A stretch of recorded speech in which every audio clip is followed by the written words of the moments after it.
Good morning, everybody.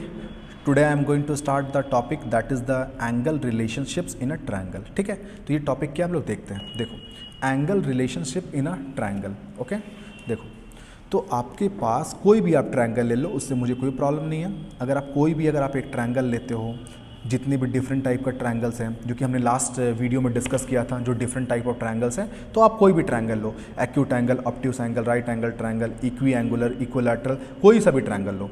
तो इन सारे triangle में इनके जो तीनों एंगल्स जो फॉर्म कर रहे हैं, तो उस एंगल में क्या रिलेशन होता है वो हम लोग आज स्टैब्लिश करेंगे. Okay, angle relationship in a triangle.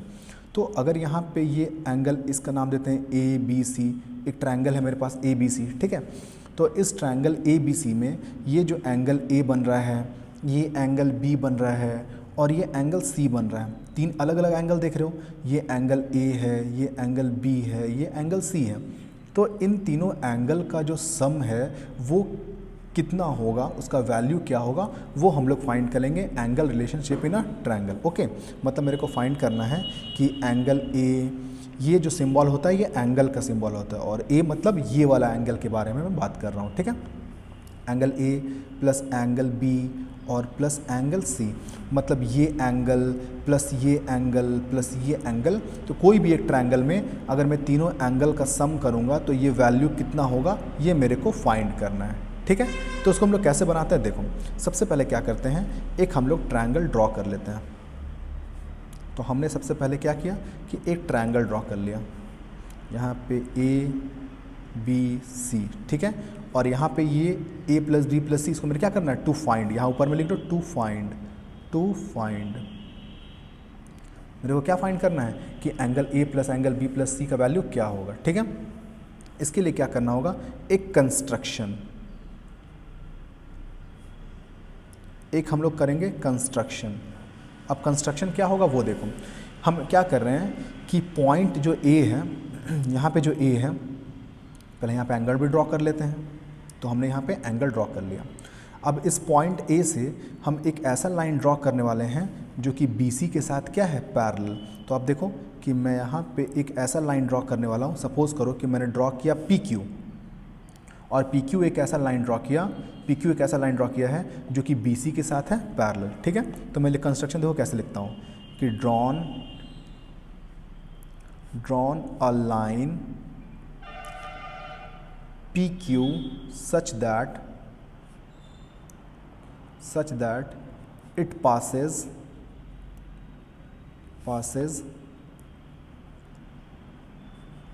through A and parallel to B C. है ना, मैंने क्या किया यहाँ पे कि क्या कंस्ट्रक्शन किया है, एक जो ट्रायंगल था उसमें मैंने पी क्यू एक ऐसा लाइन सेगमेंट बनाया है जो कि ए से पास करता है और वो बी सी के साथ पैरेलल है. ओके, ठीक है. अभी आप देखो कि angle A plus angle B plus C का वैल्यू निकालना है. तो मान लो कि एंगल ए जो है, इसको मैं लिखता हूँ एज ए एक्स, इसको मैं लिखता हूँ एज अ वाई, और इसको मैं लिखता हूँ जेड. है ना, मतलब एंगल ए का वैल्यू कितना है, एक्स है, एंगल बी का वैल्यू कितना है, वाई है, और एंगल सी का वैल्यू जेड. तो इसका मतलब angle A plus B plus C आपको फाइंड करना था. इसका मतलब अल्टीमेटली आप क्या फाइंड करना चाहते हो, एक्स, ए की जगह पे क्या लिख सकता हूँ, एक्स, प्लस बी की जगह पे क्या लिख सकता हूँ, वाई, और सी की जगह पे क्या लिख सकता हूँ, जेड. मतलब आप A plus B plus C find करो या X plus Y plus Z find करो, बात तो दोनों सेम ही है ना. अब देखो, नाउ सिंस यहाँ पे ये पी क्यू और बी सी आपस में पैरेलल है, तो एक तरह से आप ध्यान से देखोगे तो ये आपके लिए क्या हो गया, ट्रांसवर्सल लाइन. अगर आपको नहीं समझ में आता है, थोड़ा पेंसिल से थोड़ा इसको बना लो, थोड़ा इसको पेंसिल से, ताकि बाद में उसको इरेज भी कर सको. देखो, थोड़ा इसको मैं बढ़ा देता हूँ.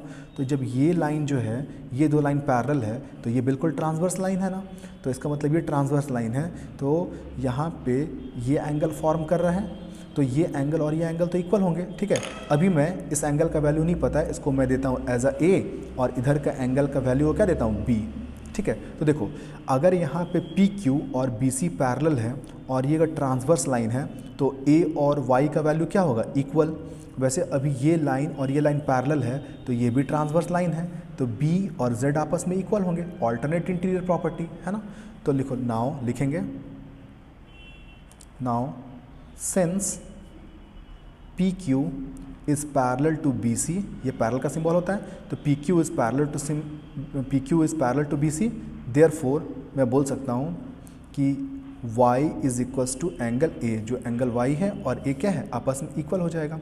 वैसे बोल सकते हो कि एंगल जो z है that will be angle b, मतलब ये z और b जो है वो आपस में क्या होगा इक्वल, है ना।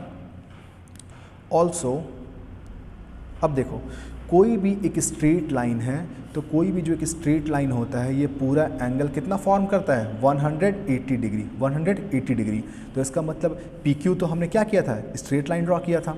तो स्ट्रेट लाइन ड्रॉ किया है तो अगर ए एक्स और बी को ऐड करेंगे तो सम कितना आना चाहिए 180। तो also P Q is a straight line, therefore P Q एक स्ट्रेट लाइन है। तो अगर आप angle A plus angle X plus angle B को अगर ऐड करेंगे तो क्या 180 डिग्री आएगा ना, बिल्कुल 180 डिग्री आएगा, क्योंकि प्रॉपर्टी में पता है कि कोई भी स्ट्रेट एंगल का जो सम होता है that is equals to 180 degree, है ना। आप चाहो तो यहाँ पे साइड में लिख सकते हो sum of all the angles in a straight line is equals to 180 degree. इसी प्रॉपर्टी से हमने लिखा है, ठीक है। अब ये जो a है, a के जगह पे y लिख सकते हैं क्या, बिल्कुल लिख सकते हैं। देखो a और y आपस में इक्वल है, तो लिखेंगे एंगल a के जगह पे क्या लिखेंगे एंगल y, इसको एंगल x लिखने दो, और एंगल b के जगह पे क्या लिख सकते हैं z, क्योंकि देखो b और z तो बराबर है। तो मैं क्या लिखूंगा यहाँ पे b के जगह पे क्या लिखेंगे angle z is equals to 180 degree. अब y के जगह पे क्या लिख सकते हैं एंगल b लिख सकते हैं ना, एंगल b। x के जगह पे क्या लिख सकते हैं एंगल a, और z के जगह पे क्या लिख सकते हैं angle c equals to 180 degree. अब इसको अच्छे से लिख दो, पहले a फिर b फिर c लिख दो फिर। तो angle a plus angle b plus angle c is equals to 180 degree. तो इसका मतलब क्या पता चला कि कोई भी एक ट्रायंगल में जो तीनों एंगल का जो सम होता है द वैल्यू इज़ 180 डिग्री। और ये बहुत इंपॉर्टेंट रिलेशनशिप है, इसको हम लोग यूज़ करेंगे बहुत सारे क्वेश्चंस को सॉल्व करने के लिए, ओके। और ये एग्जामिनेशन पॉइंट ऑफ व्यू से भी बहुत इंपॉर्टेंट है, एग्जाम में ऐसे क्वेश्चन आते हैं, ओके। इसलिए इसको आपको अच्छे से प्रैक्टिस करना है। इसमें क्या था कि कोई भी आप ट्रायंगल लो, चाहे वो स्केलेंट लो, ऑब्ट्यूस लो, आइसोसेलेस लो, स्केलेंट लो, कैसे भी ट्रायंगल लो, अगर उस ट्रायंगल में अगर तीनों एंगल का सम करोगे तो वैल्यू कितना आएगा 180 डिग्री, है ना।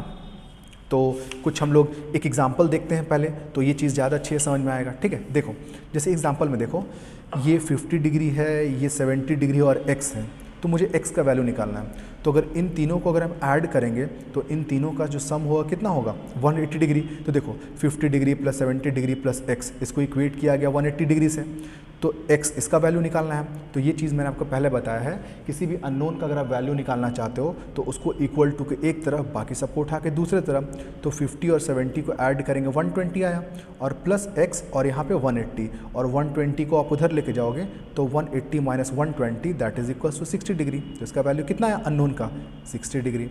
वैसे यहाँ पे देखो यहाँ 4x है, 54 है और 42 है, तो यहाँ पे मुझे यहाँ पे x का वैल्यू फाइंड करना है। तो मुझे तो पता है कि तीनों एंगल का सम कितना आता है 180 डिग्री। तो 4x plus 54 plus 42 equal to 180। तो देखो 54 और 42 को ऐड किया गया 96, और यहाँ पे 4x को छोड़ा गया और यहाँ पे 180। अब 96 को उधर लेके जाएंगे तो सब्सट्रैक्शन में आ गया, तो 4x equal to 180 degree minus 96। तो 180 में 96 माइनस किए तो कितना आ गया 84। अब 4 इंटू एक्स, तो 4 और x के बीच में क्या रिलेशन है, मल्टीपल का रिलेशन है। तो x को उधर लेके जाओगे तो 84 divide by 4 that is equal to 21। तो x का वैल्यू कितना आया 21 आ गया। वैसे आप इसको भी सॉल्व कर सकते हो, ठीक है। तो ये मैंने एक एग्जांपल आपको बताया, ठीक है। नेक्स्ट वीडियो में हम लोग स्टार्ट करेंगे self practice, this one the self practice 10A। Thank you very much.